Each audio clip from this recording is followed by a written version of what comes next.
welcome to another video. Today I'm going to be putting up my boat, Talamex QLA or something 270.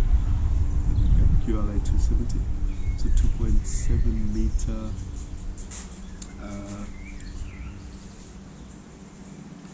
sub, small inflatable boat. And the point of putting it up is not just putting it up to make you a video. The point of putting that up is to install it's an inflatable floor. So to install something light, light material over the inflatable floor, get that installation done so that I get out in the water, and as I go fishing, no hooks or any sharp pointed objects fall and puncture through the inflatable floor, even though the inflatable floor itself is quite thick and robust. It's just a precautionary measure. And also aesthetically it looks a lot better with something over the white floor. So I'm going to unpack the boat in this video. For anybody with an inflatable boat or the Talamex QLA 270, you can see how to put it up. And I'll make some comments as I go through. So the first thing is take it out of the bag, roll it out, and then inflate the sides, then inflate the floor, and then finally inflating the keel. Alright, so let's get going.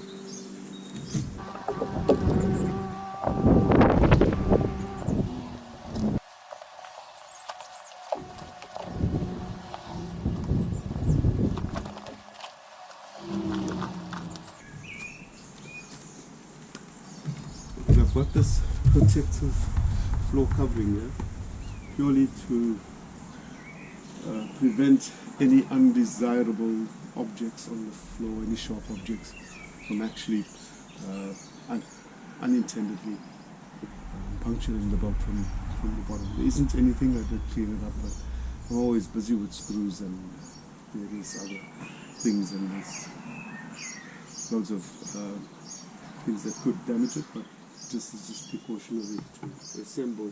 And I always inflate my boat on this with this material that's used on boats as a decking cover, as a non-slip material. I have a couple of pieces of it and I use it for this purpose. It's very expensive material and I wouldn't suggest anybody do that for this purpose, but it works for me, and it takes care of the bottom of the boat.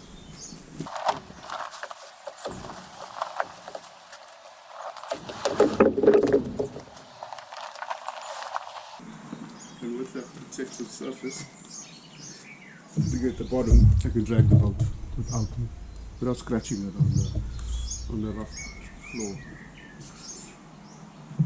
And when I pack the boat away, as you see, I always keep this original packaging here, and when I fold that in, it protects it from the wheel mounting that's on the transit.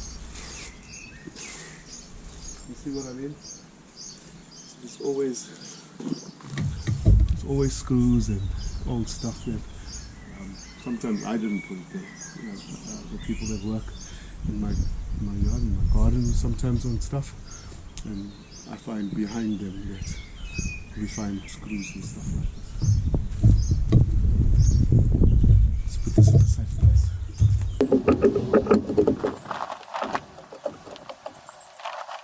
Right. So we start off with the sides. We start off with inflating the sides of the boat. So the sides and the front are all 0.25 bar, nothing more. And I have a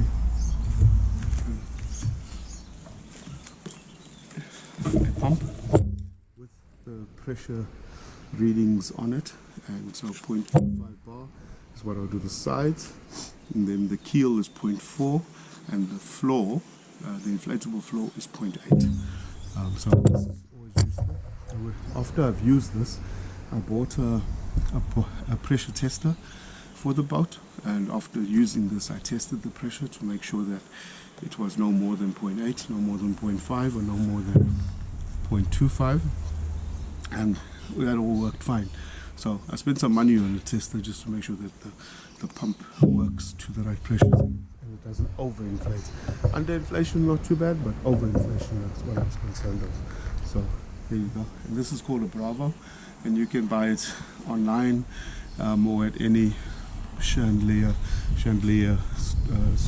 boat marine supply stores.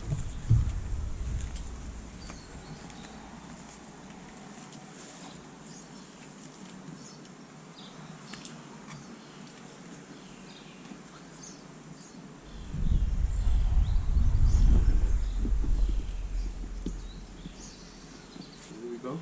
And do the first side. 2.25. That's it.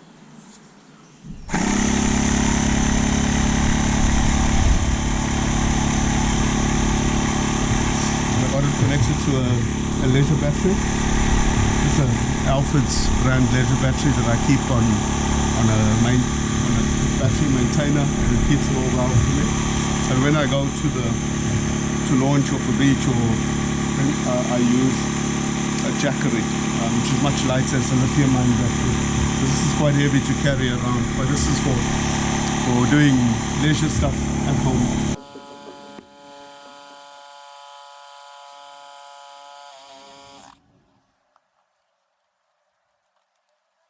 Rookie mistake.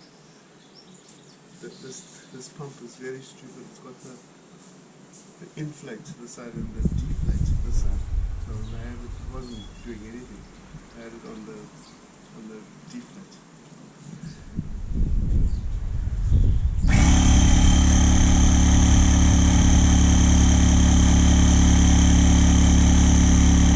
You can immediately see it starting to inflate now.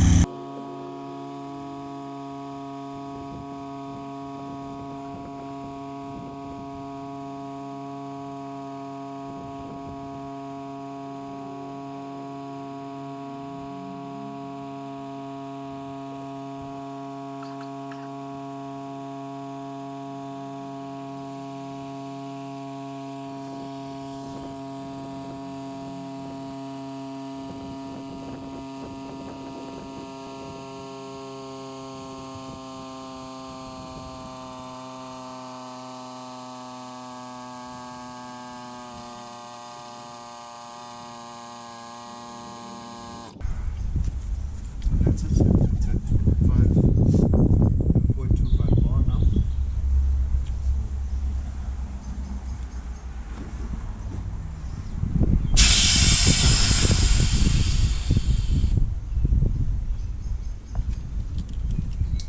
Another thing is when you inflate this thing, remember to pop out the valve, because then it stops the air flowing. Deflation, you pop them in so that the wall could pop out, the air could come out when you're deflating it. Yeah, it's been a while since I put this up. Okay, so they're all now popped out. Let's do that again.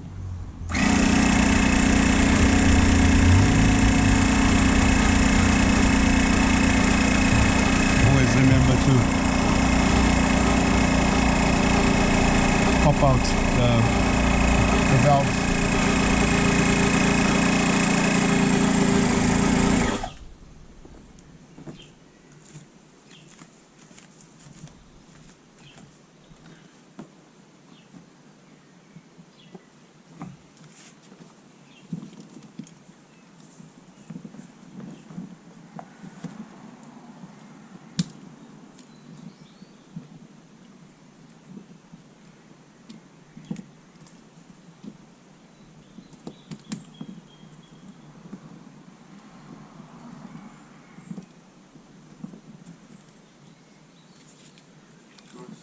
Front of the boat.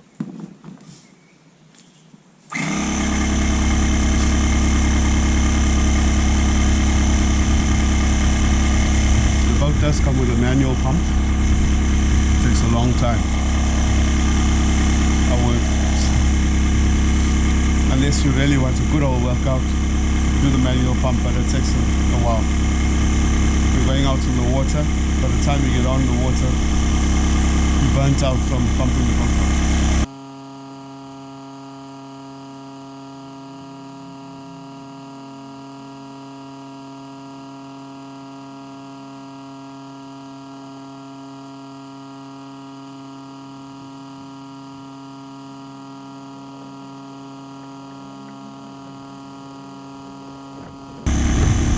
These wheels are the back of the transit, so just put those on when you get back, and you can stand up.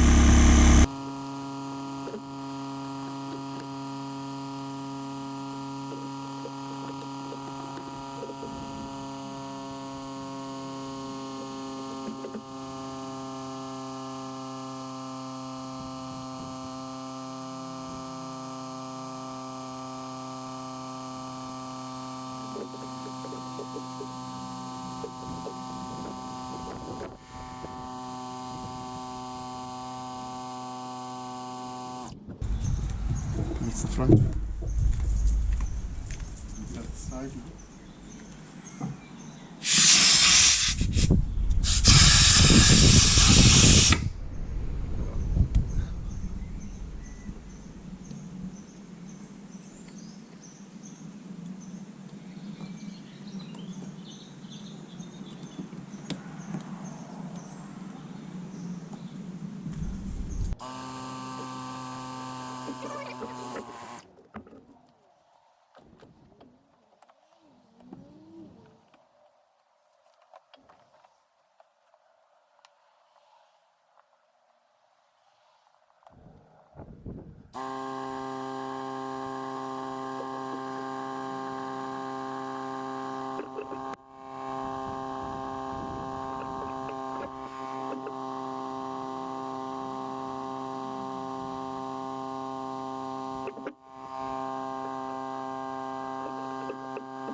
That's the third side complete.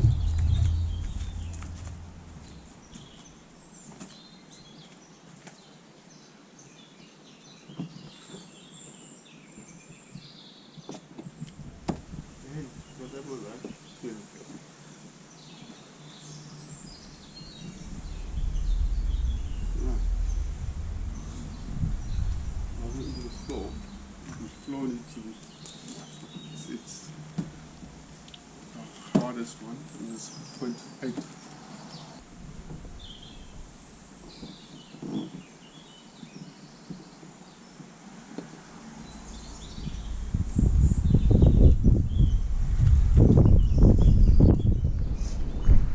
Always blow the tear down last. So that's what I mentioned.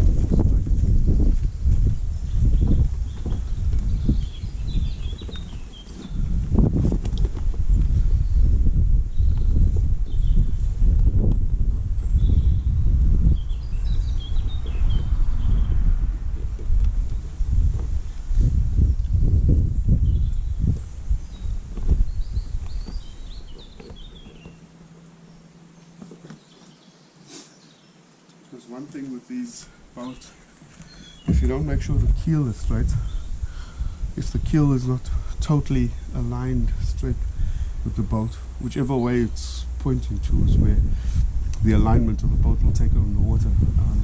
I learned that the hard way the very first time I blew this thing up. It was going to the left and it wouldn't stop going to the left. So.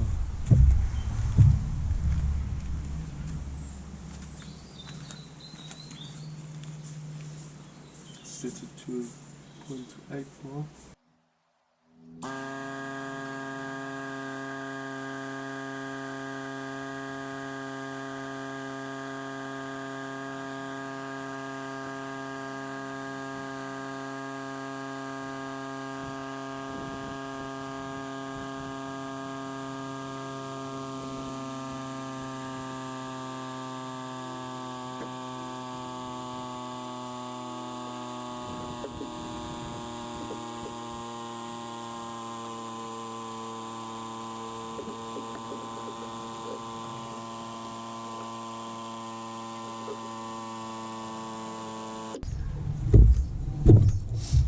this cable is used for the common fish finder contraption.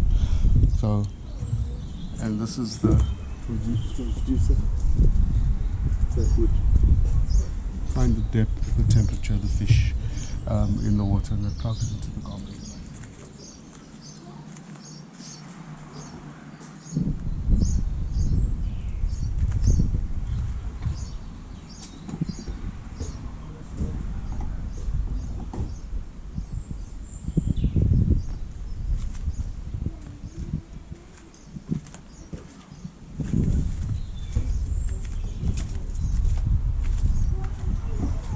Lastly, we inflate the keel.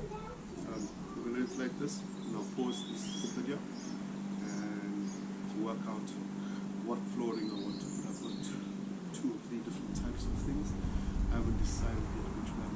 Once I figured it out, I'm going to put it together.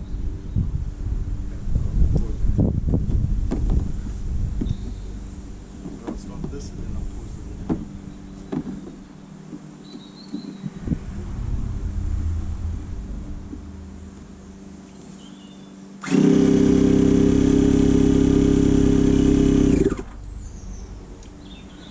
Keel is 0.4 bar.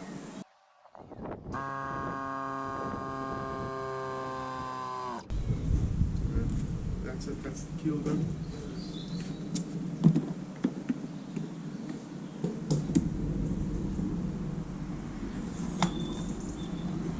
It's very, the floor and the keel, even though they are harder in pressure, they are smaller, so they pump up a lot quicker. So the 0.8 bar for the floor and 0.4 bar for the keel makes it a lot quicker. So I'll give you a walk around.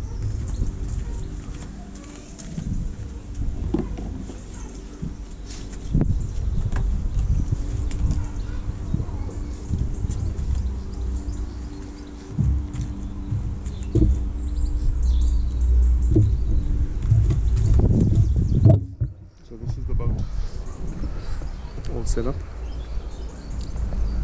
You can see an inflatable floor, it's white. To protect the floor, I'm going to put a flooring in.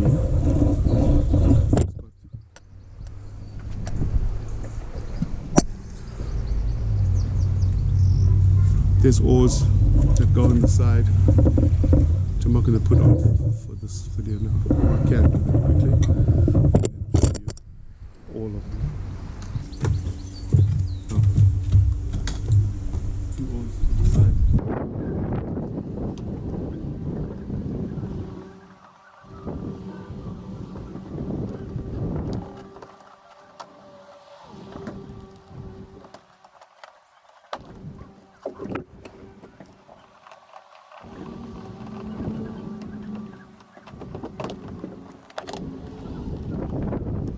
There we go. That's the boat. The engine is there. It's a 2.3. This takes a max 6 horsepower engine. That mounts on the transom. That's a 2.3 engine. It is more than enough for what I need. So as you can see, oars are for emergency. Okay, I'm going to pause this video at this point, and then I'm going to figure out what I'm going to do, what material I'm going to put on the inside of the floor there, in that space, purely because I'm not sure, as tough as this is, it's made as I'm fishing. I want to make sure that it's protected from any accidents. Right, I'll pause this and then I'll be back. Okay, so this is what we got to eventually. So I decided to use a car boot mat in this. I don't need the front covered because there's normally in the front there's a bucket with all the anchor and the emergency goods for the boat in the front over there. So I don't need to cover that up. But on this side, this is what it.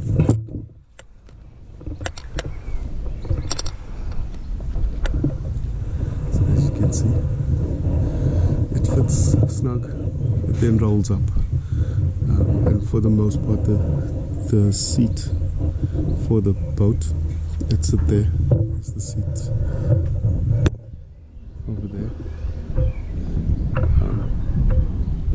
That sits across there, which is not in the way. So that is, I think, enough protection for the floor. So that's it. I'm going to record the putting down of the boat now. Rolling it all up. It's snowing in the way. So let's do that.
Good fun putting stuff back.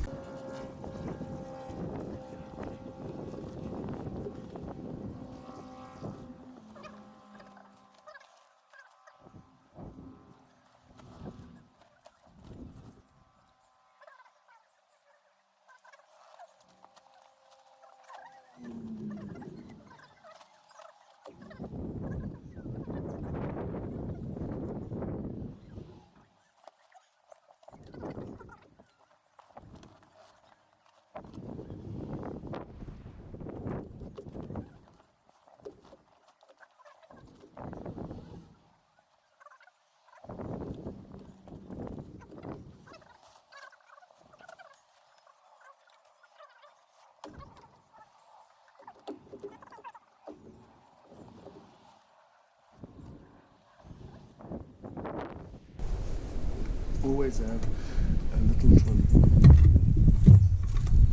Doesn't it have to be the most expensive one in the world?